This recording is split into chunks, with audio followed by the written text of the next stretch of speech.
தமிழக சட்டமன்ற தேர்தலுக்கு இன்னும் சில மாதங்களே உள்ள நிலையில் தேர்தல் பணிகளை அரசியல் கட்சிகள் முடுக்கிவிட்டுள்ளன.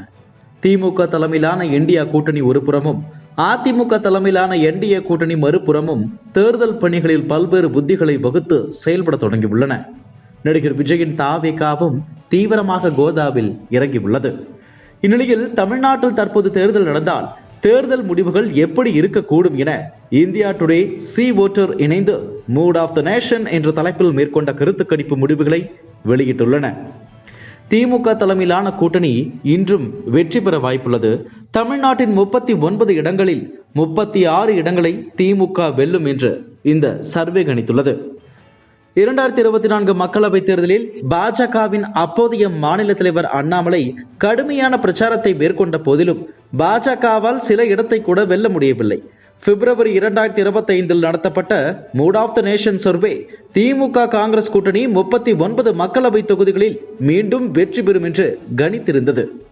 வாக்கு சதவீதத்தை பொறுத்தவரை தமிழகத்தில் 2024 மக்களவை தேர்தலில் 47% வாக்குகளை பெற்றிருந்த இந்தியா கூட்டணிக்கு பிப்ரவரி மாதத்தில் 52% உயர்ந்திருந்த வாக்கு சதவீதம் தற்போது 48% குறைந்திருப்பதாக இந்தியா டுடே சி ஓட்டர் கணிப்பில் தெரிவிக்கப்பட்டுள்ளது.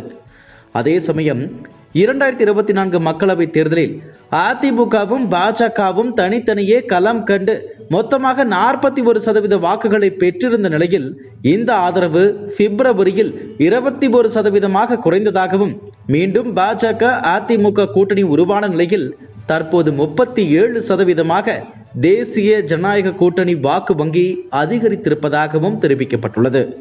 2024 12% இருந்த பிற கட்சிகளின் வாக்கு வங்கி பிப்ரவரியில் 7% சரிந்ததாகவும் தற்போது தாவேகா தேர்தல் களத்தில் களமிறங்கியுள்ள நிலையில் பிற கட்சிகளின் வாக்கு சதவீதம் 15% உயர்ந்திருப்பதாக இந்த கணிப்பில் தெரிவிக்கப்பட்டுள்ளது.